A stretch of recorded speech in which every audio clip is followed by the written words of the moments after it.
नमो नारायण। जय गौ माता, वंदे मातरम। भारती को प्रणाम और हृदय से ओम शम शनिश्चराय नमः। प्रिय दर्शकों और मित्रों, साथियों, किसी विद्वान ने बहुत सुंदर बात कही है कि कल्पना बहुत सुंदर होती है पर उसे जिया नहीं जा सकता, और वास्तविकता बहुत कड़वी होती है पर उसे छोड़ा नहीं जा सकता। एक बात और कहना चाहता हूं, दूसरा प्रयास करने से कभी पीछे नहीं हटना चाहिए, क्योंकि इस बार हम अकेले नहीं होंगे। प्रथम प्रयास का अनुभव भी हमारे साथ होगा, और प्रयास और प्रार्थना जिस व्यक्ति के पास है, सफलता हमें उससे हमेशा उसको मिलती है। ओम नमो नारायण। मार्च 2023 12 के 12 राशियों के लिए कैसा रहेगा, इस विषय को लेकर आपके सामने हूं। लेकिन उससे पहले संपूर्ण राष्ट्र को मार्च माह में आने वाली होली पर्व की मेरी ओर से हार्दिक शुभकामनाएं। होली की रंगों की तरह ही आप सभी का जीवन रंगमय हो, शुभ हो, मेरी प्रार्थना शनिदेव के श्री चरणों में है। 12 राशियों के लिए मार्च 2023 का महीना नक्षत्र गणनाओं के हिसाब से कैसा रहेगा। शनिदेव उदय हो रहे हैं। शनिदेव का उदय होना भाग्य में दस्तक देगा। 12 साल के बाद शुक्रदेव और बृहस्पति देव एक साथ मीन राशि में संचरण कर रहे हैं, और शुक्रदेव उच्च राशि में है अपनी मीन में, और बृहस्पति देव की स्वराशि है। हंस नामक पंच महापुरुष योग और शश नामक पंच महापुरुष योग और मालवीय के नामक पंच महापुरुष योग इस महीने बन रहे हैं। क्या लाभ मिलेगा? क्या धन और सुख और समृद्धि बढ़ेगी, या फिर परेशानियों का जूझना पड़ेगा? मिथुन राशि में मंगल देव का प्रभाव कैसा रहेगा? युवराज बुधदेव अपनी नीच राशि मीन में संचरण करेंगे। किन किन क्षेत्रों में विशेष सावधानी बरतनी पड़ेगी, इन सभी चीजों के बारे में मैं विस्तार से बात करूंगा। ग्रह नक्षत्रों की राशि परिवर्तन का किस क्षेत्र में क्या प्रभाव देखने को मिलेगा, इस विषय पर नक्षत्र गणनाओं के आधार पर आंकलन के साथ अपने विचार में आपके सामने बांटूंगा। साथ ही प्रयास करूंगा कि कामकाज, कारोबार, नौकरी, शिक्षा, समाज, स्वास्थ्य, परिवार के हिसाब से मार्च का महीना 12 के 12 राशियों के लिए कैसा रहेगा। इस विषय पर आऊं उससे पहले यह जान लेते हैं कि मार्च के महीने में कौन कौन से ग्रह कब कब राशि परिवर्तन करें। शुरुआत करते हैं सूर्यदेव से। सूर्यदेव माह के आरंभ में कुंभ राशि में रहेंगे, और 15 मार्च को सूर्यदेव मीन राशि में संचरण करेंगे, और मीन राशि सूर्यदेव की अति मित्र राशि है। मंगलदेव माह के आरंभ में वृषभ राशि में संचरण करेंगे। 13 मार्च को मंगलदेव मिथुन राशि में संचरण करेंगे। बुधदेव माह के आरंभ में कुंभ राशि में रहेंगे, और 16 मार्च को मीन राशि में संचरण करेंगे।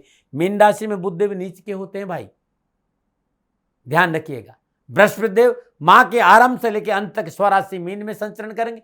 शुक्रदेव माह के आरंभ में अपनी उच्च राशि मीन में संचरण करेंगे, और 12 मार्च को शुक्रदेव मेष राशि में संचरण करेंगे।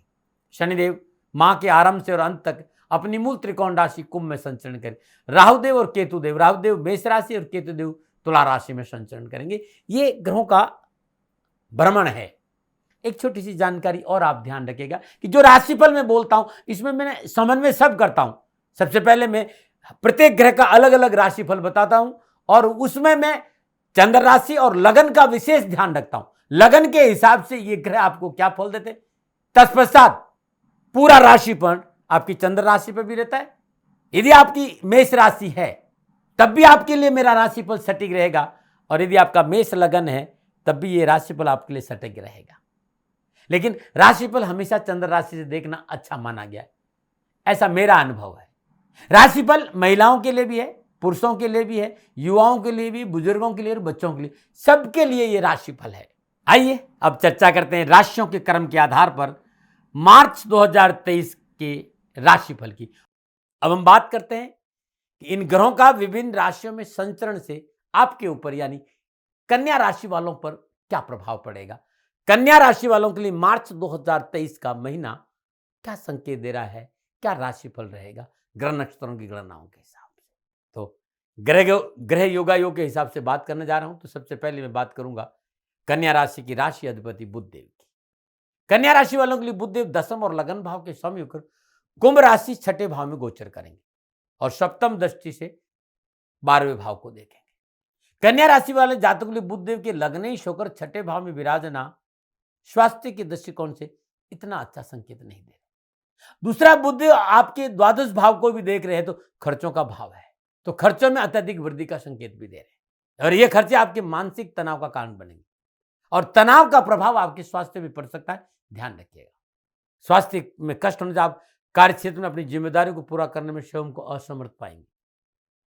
साथ ही इस समय आपके और आपके जीवन साथी के बीच में दूरियों का संकेत नजर आ रहा है, लेकिन यदि ध्यान से ये देखा जाए तो कामकाज, कारोबार, नौकरी, कैरियर के लिए गोचर आपको अच्छे परिणाम देगा। कड़ी मेहनत, प्रयास से पदोन्नति के साथ साथ आपकी सराहना भी आपकी होगी। जो कानून के क्षेत्र में सीए हैं, सीएस है, कंपनी संचिव है, जो इस तरह के क्षेत्र से जुड़े उन्हें बहुत अच्छा लाभ मिलेगा। हाँ, कार्यक्षेत्र में प्रतिस्पर्धा बढ़ेगी, इसलिए हर प्रकार के विवाद और झगड़ों से आपको दूर रहना है। 16 मार्च को बुधदेव सप्तम भाव में अपनी नीच राशि मीन में नीच भंगी की स्थिति में संचरण करेंगे और सप्तम दृष्टि लगन को देखें। बुधदेव के इस गोचर के प्रभाव से आपको अपने कार्य क्षेत्र में उत्तम फलों की प्राप्ति होगी। इस दौरान आप अपने हर कार्य को व्यवस्थित रूप से करेंगे, कार्य क्षेत्र में सुधार होगा जिसका लाभ और उन्नति आपको बहुत अच्छी मिलेगी। इस समय आपको अपनी कड़ी मेहनत से इंक्रीमेंट मिल सकता है, पदोन्नति मिल सकती है।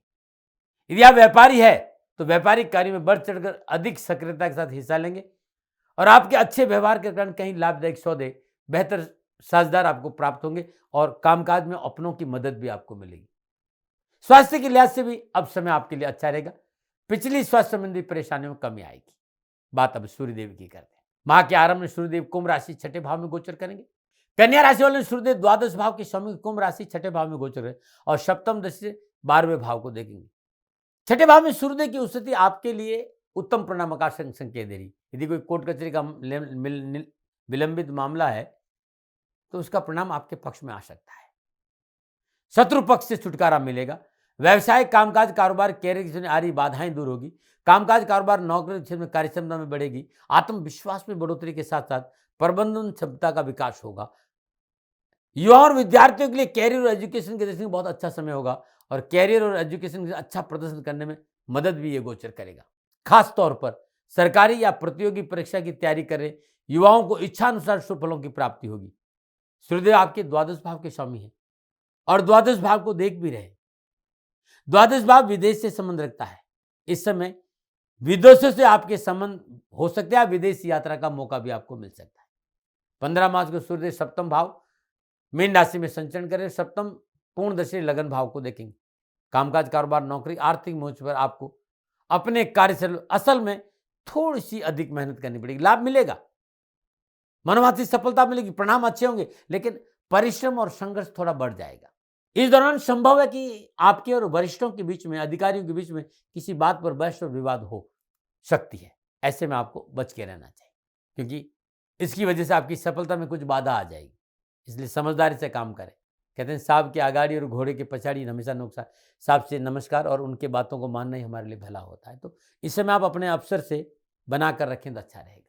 जो लोग साझेदारी का व्यापार कर रहे हैं उनको भी अपने पार्टनर के साथ किसी बात को लेकर बहस या लड़ाई हो सकती है, सावधानी बरतनी चाहिए। यदि इसके अलावा कोई नया व्यवसाय, नया काम, साझेदारी का बिजनेस शुरू करने में आपकी इच्छा हो रही तो मैं ये कहूँगा कि इस समय थोड़ा सा नए कार्यों के लिए अच्छा नहीं है, इस पर थोड़ा सा ध्यान रखें। अब बात करते हैं मंगलदेव।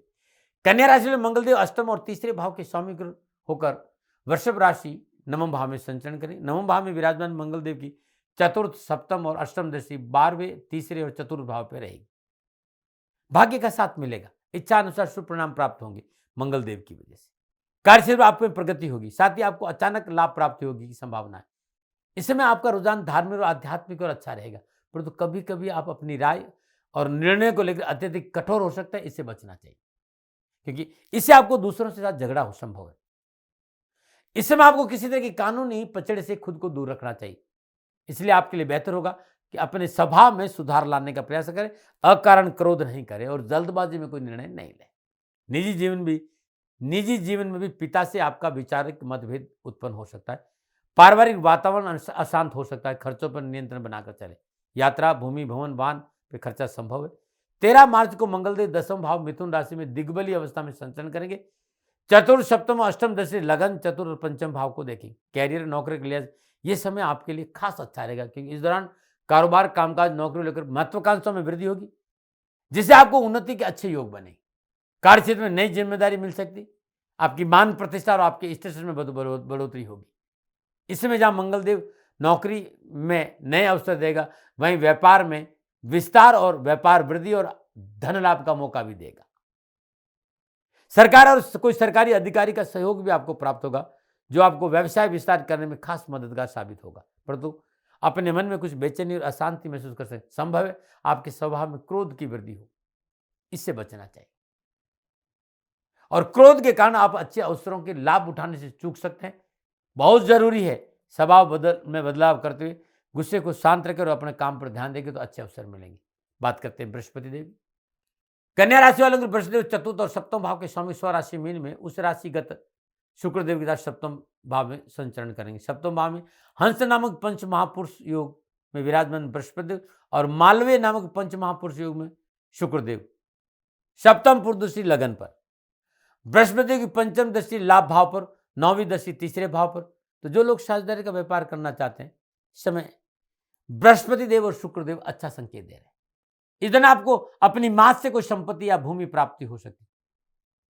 जो व्यक्ति विवाह के लिए जीवन साथी की तलाश कर रहे हैं, उन्हें विवाह के लिए अच्छे प्रस्ताव मिलने की संभावना है।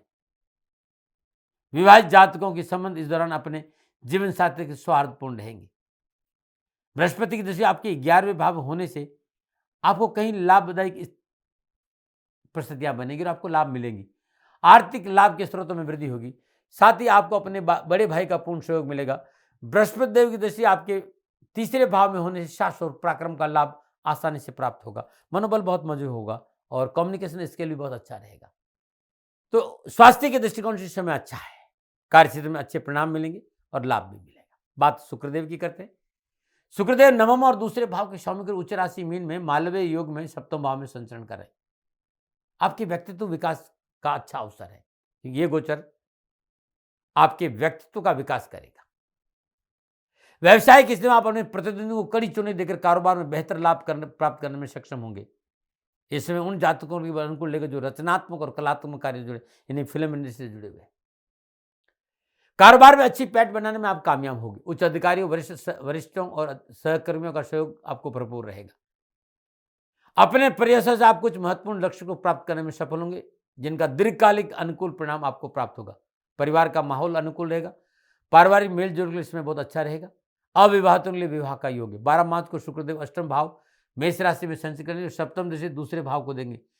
परिश्रम के अनुकूल सफलता प्राप्ति, अधिक परिश्रम करने की और प्रेरित कर अचानक कहीं से धन मिलेगा और संचित पूंजी में बढ़ोतरी होगी।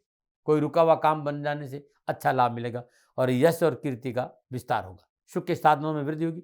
किसी रुके हुए काम के अचानक बन जाने से आर्थिक पक्ष मजबूत होगा।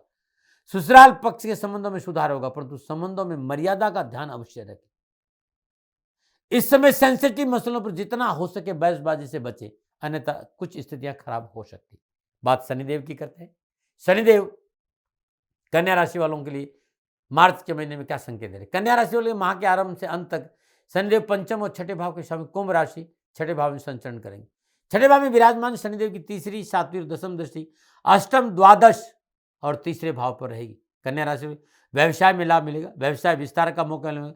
धन प्राप्ति के योग बनेंगे, लेकिन आपकी सफलता और आपकी कामयाबी को शत्रु पक्ष सहन नहीं कर पाएगा।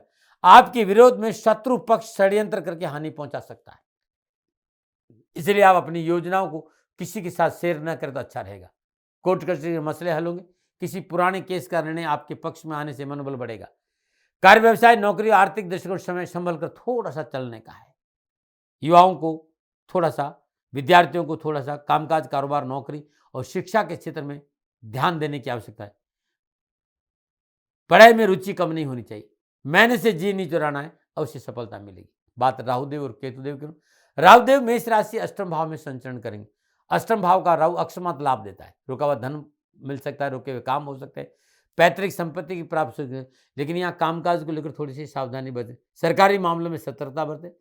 भय भ्रम भ्रांति को अपने पर हावी नहीं होने दें। केतुदेव तुला राशि दूसरे भाव में। धन संबंधी मामलों को लेकर केतुदेव अच्छा फल देंगे। रिश्तों में प्रगाढ़ता लाएंगे। समाज में वर्चस्व बढ़े। कुटुंब में आपकी पैठ बढ़ेगी। लेकिन पारिवारिक जीवन में कलह का संकेत भी देते हैं आपकी वाणी के कारण। तो अपनी वाणी पर संयम रखना बहुत जरूरी होगा। तो ये था 9 के 9 ग्रहों का विभिन्न राशियों में विभिन्न भावों में व्यक्तिगत फल। अब ये ग्रह जब आपस में योगा योग करेंगे, युति बनाएंगे, दृष्टि संबंध बनाएंगे, तब कन्या राशि वालों के लिए मार्च के महीने में क्या फल मिलेगा, कामकाज, कारोबार, नौकरी, व्यवसाय, शिक्षा, स्वास्थ्य के हिसाब से मैं अब बात करूंगा। तो कन्या राशि वालों के लिए मार्च का महीना कारोबार, नौकरी, आर्थिक दृष्टिकोण से ठीक ठाक रहेगा, क्योंकि इस महीने कारोबार और नौकरी में सफलता के लिए कड़ी मेहनत करनी होगी। कार्य सफलता के सतत प्रयास, सकारात्मक सोच के साथ प्रयत्न करना होगा। अनावश्यक खर्चों पर अंकुश लगाना होगा, खर्चे बढ़ेंगे। इस महीने शौक मौज के लिए लिया गया कर्जा आपके लिए कठिन परिस्थितियां उत्पन्न कर सकता है। मार्च का महीना आर्थिक दृष्टि से चुनौतीपूर्ण रह सकता है, सावधानी बहुत जरूरी है। इस महीने सोच समझकर कदम रखें, कानूनी मसलों से दूर रहे। यदि आपका कोचिंग सेंटर, मैनेजमेंट रिलेटेड कोई काम है या आप कंसल्टेंसी की सेवाएं दे रहे हैं, तो थोड़ी सी विशेष सावधानी बरतनी पड़ेगी। सरकारी नियमों की अवहेलना आपके लिए परेशानी पैदा कर सकता है। नौकरी के हिसाब से महीना ठीक है, बेरोजगारी से पीछा छूटेगा। प्राइवेट और सरकारी नौकरी में प्रयास सफल होंगे, परंतु सहकर्मियों पर अंधा विश्वास करना नुकसान का कारण बनेगा। हालांकि आपको धन की प्राप्ति भी होगी, गुजार लायक धन की प्राप्ति होगी, आर्थिक पक्ष भी ठीक रहेगा, परंतु बेवजह की यात्राएं आपको परेशान कर सकती है। कन्या राशि वालों के लिए मार्च का महीना पारिवारिक दृष्टिकोण शुरुआती दिनों में मन को उत्साहित करने वाला, संपर्क क्षेत्र का विस्तार होगा, अच्छे दोस्तों और शुभजनों का सानिध्य मन को प्रसन्न करेगा, माता पिता का सुख और सहयोग बना रहेगा, सामाजिक सुयश में बढ़ोतरी होगी, सामाजिक सरोकार बढ़ेगा। परंतु निजी जीवन में सफलता इस बात पर निर्भर करेगी कि आप किस तरह का व्यवहार करें। यदि आप चाहते हैं कि आपके घर में सुख शांति बनी रहे, तो इसके लिए आपको प्रयास करने होंगे। घरेलू मसलों को अपने मित्रों से बिल्कुल शेयर ना करें, कोई भी मित्र आपको बरगला सकता है, इसलिए किसी भी प्रकार के झांसे में नहीं आना। हर काम कानून के दायरे में रखे करें। दाम्पत्य सुख में कमी का संकेत नजर आ रहा है, जीवन साथी से टकराव की प्रबल संभावना, भाई बहनों का सहयोग अच्छा रहेगा। 15 मार्च के बाद संपूर्ण परिस्थितियां आपके पक्ष में रहेगी, लेकिन फिर भी इस महीने शुक्रदेव, बुधदेव, सूर्यदेव इतना अच्छा फल नहीं दे पा रहे, इसलिए झूठे अहंकार से बच के रहें, धरातल पर रहें, कामकाज करें, मेहनत करें, परिश्रम करें, प्रेम भाव से रहें, अत्यधिक आत्मविश्वास से बचें, अहंकार नहीं करेंगे तो अच्छा रहेगा। कन्या राशि के युवाओं और विद्यार्थियों के लिए मार्च का महीना शिक्षा और कैरियर के दृष्टिकोण से अच्छा रहेगा। इस महीने कुछ नया करने का अवसर युवाओं को मिलेगा, शिक्षा के क्षेत्र में लाभ मिलेगा, लेकिन मैं ये भी कहना चाहूंगा शिक्षा के क्षेत्र में अरुचि आपको नुकसान देगी, इसलिए इस बात पर विद्यार्थियों को ध्यान देना होगा। पढ़ाई के तरीकों में थोड़ा सा सकारात्मक बदलाव बहुत जरूरी। वे विद्यार्थी जो विदेशों में अध्ययन करें उन्हें अच्छी सफलता मिलेगी। मनोनुकूल स्कूल, कॉलेज, यूनिवर्सिटी में दाखिला संबंधी समस्याओं से आपको मुक्ति मिलेगी। अलग अलग क्षेत्रों में प्रतियोगिता में भाग लेने का अवसर मिलेगा, वहां आपको पूर्ण सफलता मिलेगी। आपके गार्जियन, आपके शिक्षक आपकी कार्यशैली से प्रभावित और आपको सहयोग भी देंगे। पारिवारिक सदस्यों का मार्गदर्शन इस महीने लक्ष्य को हासिल कराने में महत्वपूर्ण भूमिका निभाएगा। लॉ, आर्ट और मेडिकल के क्षेत्र में अध्ययनरत विद्यार्थियों के लिए महीना सफलता का संकेत दे रहा है। शिक्षा में सफलता की ग्रुप स्टडी पर ध्यान देंगे तो अच्छा लाभ मिलेगा। लापरवाही नहीं करें, थोड़ा सा मेहनत करें, थोड़ा सा संघर्ष थोड़ा सा करें, तो युवाओं और विद्यार्थियों को कामकाज, कारोबार, नौकरी, शिक्षा के क्षेत्र में अच्छे अवसर मिलेगा। कन्या राशि वालों के लिए मार्च का महीना स्वास्थ्य के दृष्टिकोण सावधानी का संकेत दे रहा है। स्वास्थ्य सावधानी अपेक्षित है। स्वास्थ्य के वहां के पहले 2 हफ्ते आपके लिए ठीक रहेंगे, परंतु उत्तरार्ध पूर्ण सावधानी का संकेत दे रहा है। मानसिक चिंता, चिड़चिड़ापन, व्यर्थ का भ्रम मन को परेशान करेगा। आंखों संबंधी परेशानी तकलीफ दे सकती। यदि आप नशा करते हैं, इसमें आपके विशेष सावधान रहना होगा, क्योंकि आत्मा से जुड़ी कोई परेशानी आपको परेशान कर सकती है। खान पान पर विशेष सतर्कता बरतें। तो ये था कन्या राशि वालों के लिए मार्च का महीना नक्षत्र गणनाओं के आधार पर मेरा अनुभव और राशिफल। प्रिय दर्शकों, मित्रों, साथियों, न भय, न भ्रम, न भ्रांति, न विवाद, न तर्क, सेकंड ओपिनियन का अधिकार आपका था, आपका है, आप ही का रहेगा। मानो न मानो, ये आपकी मर्जी, मैंने कभी दबा दिया नहीं। हाँ, इस महीने बुधवार के दिन कंजकों को भोजन और हरे वस्त्र का दान देना आपके लिए बड़ा शुभ रहेगा। 7 मार्च को होलिका दहन का दिन है। आप चाहते कि पूरा साल खुशियों से बीते, तो होलिका दहन के दिन हल्दी की 7 गांठें, 7 हकीक हरे वाले, 7 पीली कौड़ी, इन सबको हरे कपड़े में बांधकर पोटली बना दे। इस पोटली को अपने परिवार के ऊपर से 7 बार एंटी क्लॉक बार उसारे, और होलिका दहन की जब हो रही हो तो अग्नि की 7 परिक्रमा करें और उस पोटली को होलिका दहन की अग्नि में समर्पित कर दे। पूरा साल खुशियों से बीतेगा और कष्ट नहीं आएगा। अनुभव और आंकलन मेरा था, दबाव नहीं। कोई भूल हो गई हो तो दोनों हाथ जोड़कर क्षमा मांगता हूं। आप सुखी रहें, आप स्वस्थ रहें, समृद्धिशील रहें, शनिदेव के चरणों में मेरी प्रार्थना। ओम नमो नारायण। राजस्थान का हर व्यक्ति जानता है कि दाती महाराज गायों से बहुत प्यार करते हैं, बेटियों से बहुत प्यार करते हैं। हजारों सैकड़ों बेटियों के लिए, जीवन के लिए मैंने अपना संपूर्ण जीवन दिया है और ये मेरा शौक था, मेरी राष्ट्र की धरोहर थी और ये करना मेरा कर्तव्य और कर्म था। मैं आपको किसी वजह से नहीं सुना रहा हूं, बस खाली बता रहा हूं कि ये मेरा जीवन का लक्ष्य रहा है। मनुष्य हूं और मानव होने के नाते मेरा कर्तव्य है कि मैं अपनी राष्ट्र की सेवा करूं। मैं इस राष्ट्र का नागरिक हूं। 30 सालों से मैं बेटी बचाओ और गौ सेवा में अपना जीवन इस राष्ट्र के साथ लगाया है। वर्तमान परिस्थितियां आर्थिक दृष्टिकोण से मेरी अनुकूल नहीं है। धन नहीं मांग रहा हूं कि मुझे आप पैसे दीजिए, नहीं, पहले भी कभी नहीं मांगा और अब भी मैं नहीं कह रहा हूं और ये मेरा अहंकार नहीं है, क्योंकि धन को लेकर मैं राष्ट्र के सामने कभी नहीं आया था। हमेशा मैंने ये कहा कि साहब सेवा करिए आप, मैं भी सेवा करता हूं, आप भी सेवा करें, धन नहीं चाहिए। लेकिन वर्तमान में जो आर्थिक परिस्थिति हैं वो मेरे को ये कहने के लिए मजबूर कर रही है कि सन्निधान गौशाला की गायें दुखी नहीं रहे, इसके लिए मुझे आपका सहयोग चाहिए और सहयोग के लिए मैं स्वयं आपके साथ खड़ा हूं, आपकी समस्याओं के समाधान के लिए। भाई, आप अपनी जन्म कुंडली का अवलोकन कराना चाहते हैं, आप अपनी जन्म कुंडली बनाना चाहते हैं, आपको बहुत सी चीजों की जानकारी चाहिए, तो मैं आपके साथ खड़ा रहूंगा, पूरे साल खड़ा रहूंगा, जब तक जीऊंगा तब तक खड़ा रहूंगा। नंबर आ रहा है, इन नंबरों पर संपर्क करिए, आप मेरे से बात करिए, लेकिन इसकी एवज में गायों के लिए चारे की व्यवस्था कर लीजिए। और इसीलिए मैंने कहा था कि भाई थोड़ा दिन, इस समय मैं परेशानी में हूं और मेरी गायें चारों को लेकर थोड़ी सी परेशान है। ऐसा हृदय से आया, लोगों ने कहा कि राष्ट्र आपसे प्यार करता है दाती महाराज, एक बार निवेदन करिए। तो मैं दान नहीं मांग रहा हूं, फिर भी मैं अभी भी मेरा ये अहंकार नहीं है साथियों, मेरा राष्ट्र सर्वोपरि है। मैं ये नहीं कह रहा हूं, मैं ये कह रहा हूं मैं परिश्रम करूंगा आपके लिए और परिश्रम के एवज में गायों के लिए चारे की व्यवस्था करिए। शनि भगवान आपकी रक्षा करे और आपका जीवन सदा खुशियों से भरा रहेगा, ऐसा मेरा निवेदन। और वे लोग जो सक्षम है, सामर्थ्यवान है और जिन्हें दाती महाराज के ज्योतिषीय समाधान की आवश्यकता नहीं, तो उनको मेरा प्रणाम, क्योंकि बहुत से लोगों को मैंने देखा है पिछले 1 महीने में लगभग 20 से 25-50 लोग ऐसे भी हैं जिन्होंने सन्निधान गौशाला में 2100 रुपया चारा कर दिया है। मैं उन सब के प्रति अपना आभार प्रकट करता हूं और यह सहयोग में जीवन भर याद रखूंगा। मित्रों, समय ऐसा है कि मेरी परिस्थिति आर्थिक दृष्टिकोण से अनुकूल संकेत नहीं दे रही है, इसलिए मैंने राष्ट्र से कहा कि सन्निधान गौशाला में परेशानी नहीं चाहिए। सरकार सपोर्ट कर रही है, अपनी सीमाओं में रहते हुए जो सरकार करती है, लेकिन उससे पूरा नहीं पड़ता है, ये आप भी जानते हैं।